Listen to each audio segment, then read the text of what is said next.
አርጀንቲናን ብትበላ ስፔንን ብትበላ ያው ቆዳ ምረጥ አንዱን ብያለሁ። በህግ አምላክ እኔ ለራሴ ወጥ ብሶኛል። ጂኒና አታምጣ። ሁለቱም ላይ ቋጥሬ እንዳላመጣ ሁለት ላይ ሲጀመር አንተ ያ ሾርት እያለ ሌላ ትቆጥራለህ እንዴ? ሞኝ ነው መስለህ? እኔ ፋራ ነው መስለህ? እኔ ቆጠን እንጂ ሞኝ ነኝ? ዋጋህን እንዳልሰጥ አርጀንቲና ማሊያ ለብሼ ዋጋህን እንዳልሰጥ ቆዳ።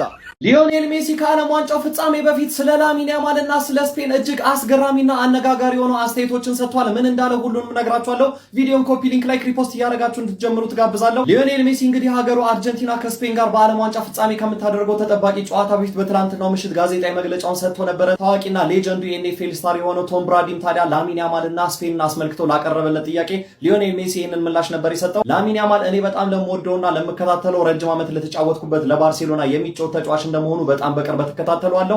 ላሚን ያማል ገና በ19 ዓመቱ በዓለም ላይ ካሉ ምርጥ ተጫዋቾች መካከል አንደኛው ነው። በጣም አስደናቂ ብቃት አለው። ከፊቱ ያለው ኦፖርቹኒቲና ተስፋም በጣም ትልቅ ነው፣ ብሩህ ነው። ነገር ግን ለላሚን ያማል ሁሉን ነገር መልካም እንዲሆንለት ብመኝም በነገው የፍጻሜ ጨዋታ ላይ ግን ለእሱና ለስፔን መልካም ምኞትን መመኘት አልፈልግም። ምክንያቱም እሱና የስፔን ብሔራዊ ቡድን ነገኛም በሚገጥሙበት የፍጻሜው ጨዋታ ላይ ምርጥ ብቃታቸውን እንዲያሳልፉና ምርጥ ብቃታቸውን እንዲያሳዩ አልመኝም። እኛ እንዲያሸንፉን ስለማልመኝ ማለት ነው። እኛ ደግሞ የተቻለን ነገር በሙሉ አድርገን ይህንን ታሪካዊ ጨዋታ ማሸነፍ እንፈልጋለን። ከላሚን ያማል ጋር በህፃንነቱ ይዤው አቅፌ የተነሳሁት ያቺ ፎቶ ደግሞ በጣም ታሪካዊ ፎቶ ነች። ይሄ ሁሉ ነገር እንግዲህ አልፎ ከ19 ዓመታት በኋላ እኔና እሱ በፍጻሜው መገናኘታችን ለኔ እብደት ነው፣ የማይታመን ተአምር ነው። ነገር ግን ፈጣሪ እንግዲህ ይሄን ነገር አድርጎታል። በነገው ፍጻሜ ጨዋታ ግን ጥሩ ብቃት ላይ እንዲገኝ አንፈልግም በማለት አስገራሚ የሆነ ምላሹን ሰጥቷል። አያይዞም ስለ ስፔን ብሔራዊ ቡድን በሰጠው ቃለ መጠይቅ ላይ የስፔን ብሔራዊ ቡድን በጣም ከባድና በጣም ምርጥ ከሚባሉ ብሔራዊ ቡድኖች መካከል አንደኛው ነው። ነገር ግን እኛ ደግሞ በቀላሉ እጅ አንሰጥም፣ ነገ በፍጻሜው እንፋጠጣለን በማለት ሊዮኔል ሜሲ ስለ ላሚን ያማልና ስለ ስፔን ብሔራዊ ቡድን ከጨዋታው በፊት የሰጠው አስገራሚ ምላሽ ይህንን ይመስላል። እናንተ ስለ ሊዮኔል ሜሲ ምላሽ ምን ትላላችሁ? በፍጻሜው ጨዋታ ማንን የሚያሸንፍና የዋንጫው ባለቤት የሚሆን ይመስላችኋል? ሐሳብ አስተያየታችሁን ኮሜንት ሴክሽን ላይ አጋሩኝ። እንደነዚህ አይነት ፈጣን እግር ኳሳዊ መረጃዎች በቀጣይ እንዲደርሷችሁ የፕላስ ምልክቷን በመንካት የሜዳ ስፖርት ቤተሰብ ይሁኑ። የስፔንና የአርጀንቲናን የዓለም ዋንጫ የፍጻሜ ጨዋታን አስመልክቶ ምን አዳዲስ መረጃዎች ተሰምተዋል የሚለውን በዚህ ቪዲዮ ይዤላችሁ ቀርቤያለሁ። ቪዲዮውን ኮፒ ሊንክ ሪፖስት እያደረጋችሁ ምንም አይነት መረጃ ስለ ፍጻሜው አያመልጣችሁም።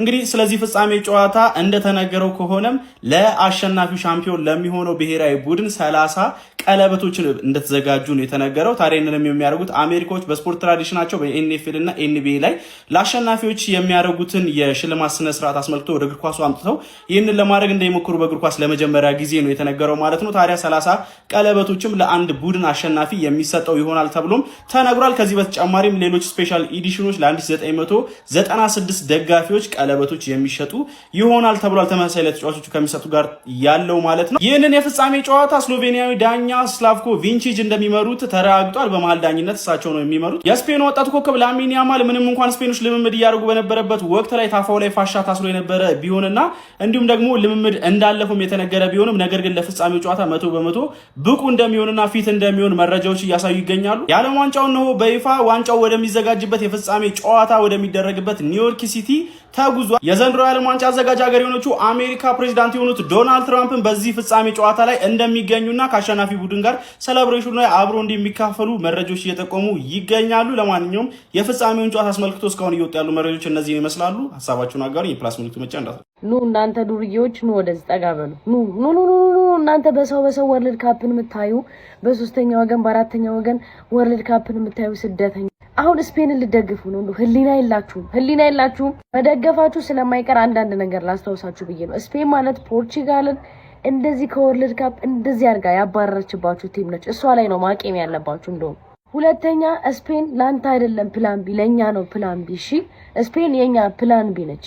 እናንተ ባስቀመጣችሁልን ቀመር ውስጥ አለመውደቃችን ዳትስ የኛ ትልቁ አቺቭ በነ ኪሊያን መባፔ ላይክ ያስወጣችኋል ብላችሁ ስትፎክሩ እና ቤሊንጋም ምናምናችሁ ስትመጡ የኛ ፕላን ቢ። ለዛ ነው ስፔን ናት እያልኳችሁ ያለሁት። በባርሴሎና የታጨቀች ክለብን መደገፍ ሲጀምር ይሄ ሎያሊቲም አይደለም ለእናንተ። እና ስፔንን ከደገፋችሁ አንቀባበርም። ስፔን ለአርጀንቲና ደጋፊዎች ነው። እሺ ፕላን ቢ። ቴንክ ዩ ሶ ማች ተናገር ያለው አንቀባበር አጠገቤ እንዳመጣ ለስፔን ቋጥረክ አርጀንቲና የዓለም ዋንጫውን እንዳትበላ ጋይስ እድለቢስ የሆነው ካናዳዊው ድሬክ መጥቷል። ሁሉ ጊዜ ያለው ተቃራኒ ነው የሚሆነው። ካናዳዊው አቡዬ ልትሉ ትችላላችሁ። በአርሰናልና በፓሪስ ሰን ጀርሜን መካከል የተደረገው የፍጻሜ ጨዋታ ትዝ ይላችኋል። ሻምፒዮንስ ሊግ አርሰናል ዋንጫውን ይበላዋል ብሎ ፓሪስ ሰን ጀርሜን እንደበላው ከዚህ በፊት በነበረው የ2022 የዓለም ዋንጫም በ90 ደቂቃ አርጀንቲና ፈረንሳይን ታሸንፋለች ብሎ እንግዲህ ከ2-0 መምራት ፈረንሳዮች 2-0 እንዳደረጉት ይታወሳል። ይህም ታዲያ በጣም እድለቢሱ ሰው ቤቲንግ ላይ ድሬክ ነው እየተባለ ነው የሚገኘው። ታዲያ አሁን ደግሞ በአርጀንቲናና በስፔን መካከል ለሚደረገው የፍጻሜ ጨዋታ አርጀንቲና የዓለም ዋንጫውን ስፔንን በማሸነፍ ታነሳዋለች ሲል እዚህ ጋር እንደምትመለከቱት $1.5 ሚሊዮን ነው የመደበው። ታዲያ እንዳለው አርጀንቲና ዋንጫውን የምታሳካ ከሆነ $5 ሚሊዮን የሚያገኝ ይሆናል ማለት። እንግዲህ ድሬክ ስፔንን ብሎ ቢመድብ አርጀንቲና እንደምትበላው እርግጠኛ ሆኜ መናገር ይችል ነበረ። ነገር ግን ድሬክ አርጀንቲና ነው ዋንጫውን የምትበላው ማለቱን ተከትሎ ስፔን የመብላት እድሏ ሰፊ ነው ብዬ አስባለሁ። ታዲያ ድሬክ በስተመጨረሻ በአርጀንቲና ተሳክቶለት ቤቲንግ ማሸነፍ ይችላል ወይስ ደግሞ የድሬክ መጥፎ እድል አርጀንቲናን ተከትሎ ስፔን ዋንጫውን ታሳካለች? የእናንተን ሀሳብ ኮመንት ላይ አስቀምጡልኝ። ፎሎ ማድረግ ያረሰ ይመቻችሁ። የ2026ቱን እንግዲህ የዓለም ዋንጫ አራዳ ልጆች ለአንድ ተጫዋች ነበር ይህንን ሽልማት እንግዲህ መስጠት ነበረበት ብዬ የማስበው። አልሆነም። እንግዲህ አሁን አርጀንቲናና ስፔን እንግዲህ የመጨረሻውን የዓለም ዋንጫ ፍጻሜ የሚፋለሙ ይሆናል ማለት ነው። ይህንንም አስመልክቶ ለአራዳ ልጆች ጊቫዊ ያለ ማለት ነው ከቤላ ስፖርት ዌር ለ3 እድለኞች ማለት ነው ትክክለኛ ኮሬክት ስኮር የጨዋታውን ለገመተ ሰው ማለት ነው የአራዳ ልጆች 3 የፈለጋችሁትን ኦሪጂናል ማሊያ የምትደግፉትን ማለት ነው ከቤላ ስፖርት ዌር የምትሸለሙ ይሆናል ማለት ነው። ያን ለማድረግ ግን ከእናንተ የሚጠበቀው ኮሬክት ስኮር መገመት ብቻ ነው። እንዲሁም ደግሞ የኔን አካውንት እና ከታች ሜንሽን ያደረኩትን የቤላ ስፖርት ዌር አካውንት ፎሎ ማድረግ ግዴታ ነው። ያራዳ ልጆች ቀጥታ ወደ ግምቱ ይመቻችሁ። ይገምቱ፣ ይሸለሙ። የእሁዱን የፍጻሜ የዓለም ዋንጫ ጨዋታ በአርጀንቲናና በስፔን መካከል የሚደረገውን ተጠባቂ ፍልሚያ ማን ያሸንፋል የሚለውን ኮሬክት ስኮር ኮሜንት ሴክሽን ላይ ለገመቱ 3 ሰዎች ራንደምሊ ቤላ ስፖርት ዊር መርጦ የሚፈልጉትን የሚደግፉትን ክለብ ኦሪጂናል ማሊያ የሚሸልም ይሆናል ማለት ነው። ታዲያ መስፈርቱም ይህንን ቪዲዮ ኮፒ ሊንክ ሪፖስት እያደረጉ ለሌሎች ማድረስና ከስር ሜንሽን ያደረኩትን የቤላ ስፖርትስ አካውንት እንዲሁም የኔን አካውንት ፎሎ ማድረግ ነው። እነዚህን አሟልታችሁ ግምታችሁ የሚሳካ ከሆነ ኮሜንት ሴክሽን ላይ 3 ግምታቸው ለተሳካላችሁ ሰዎች ራንደምሊ ቤላ ስፖርትስ ዊር የሚፈልጉትን ማሊያ የሚሸልም ይሆናል ማለት ነው። አሁኑኑ ግምታችሁን አስቀምጡ። መልካም እድል ይሁንላችሁ። የላሚን ያማልና የሜሲ ጉዳይ ምንድነው? እቺ ታሪካዊ ፎቶ ጋር ተያይዞ 19 ቁጥር ሁለቱን እያገናኘበት ያለው መንገድ ያስደነግጣል ጋይስ። ወደ 19 ቁጥር ጉዳይ ስገባላችሁ እንግዲህ ቅድም ያያችሁት ፎቶ ኤግዛክትሊ ከ19 ዓመት በፊት የተነሳ ፎቶ ነው። ላሚን ያማል ደግሞ በቅርቡ የ19 ዓመት ልደቱን አክብሮ ነበረ። በዚህ ብቻ ያበቃም። ሜሲ ባርሴሎና ሲቀላቀል 19 ቁጥር ለብሶ ነበር የሚጫወተው።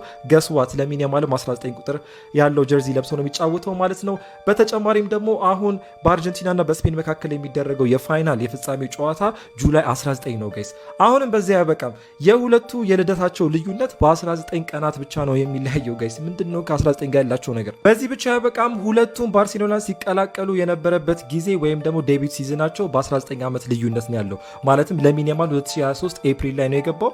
ያ ማለት ኤግዛክትሊ ሜሲ ጆይን ካረገበት ባርሴሎና ከተቀላቀለበት ከ19 ዓመት በኋላ ማለት። ከዚህ በተጨማሪ በጣም የገረመኝ ደግሞ 2010 ላይ ሳውዝ አፍሪካ የተደረገው የዓለም ዋንጫ ስፔን እንደበላችሁ የሚታወቅ ነው። እንግዲህ ያ ማለት የትኛው የዓለም ዋንጫ ነው ማለት ነው? 19ኛው የዓለም ዋንጫ ነው የበላችሁ ጋይስ። ምንድነው ጉዱ? ታሪያችን ቁጥር በኑሜሮሎጂ ስንመለከታት ለየት ያለ ትርጓሜ ያላት። ቁጥሩን ካየነው 1 እና 9 ነው። 1 እና 9 ስንደምር 10 ይሆናል። 1 እና 0ን ስንደምራቸው 1 ይቀራል ማለት ነው። 1 የምታመላክተው የአዲስ ነገርን ጅማሮ ነው ወይም ደግሞ አዲስ ሳይክል መጀመሩ ማለት ነው። which means ላሚን ያማል እንግዲህ በሜሲ ባፕታይዝ ተደርጎ አሁን የዓለማችን አዲሱ የእግር ኳስ ኮከብ ነው የሚሆነው ማለት ነው። ማለትም ሜሲ ሊተካ ይችላል።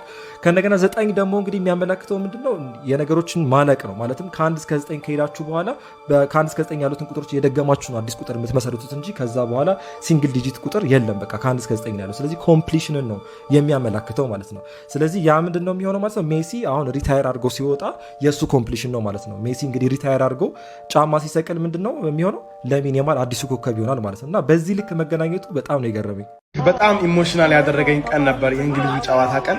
ሜሲን ተመልከቱት፣ እዚህ ጋር እየተናገረ ያለው እወዳቸዋለሁ፣ የትም አንሄድም፣ ያለፈውን ስኬት ሳናሳካ የትም አንሄድም እያለ ለዴፖል እየተናገረን ያለውና ምን አይነት ፍቅር ነው ያለው ሜሲ፣ ምን አይነት ሃምብልነስ ነው ያለው፣ ምን አይነት ከቡድኑ ጋር ያለው ፍቅር፣ እንዴት ነው የቡድኑ አጋሮቹ እንደዚህ የሚያከብሩት፣ ምን አይነት ሰው ነው፣ ደጋፊዎቹ እንዴት ነው እንደዚህ የሚወዱት። እኔ እኮ የዛን ቀን ለህይወቴ እኔ ወደፊት እነግራችኋለሁ ለህይወቴ ወሳኝ ነገር የነበረኝ ቀን ነበረ።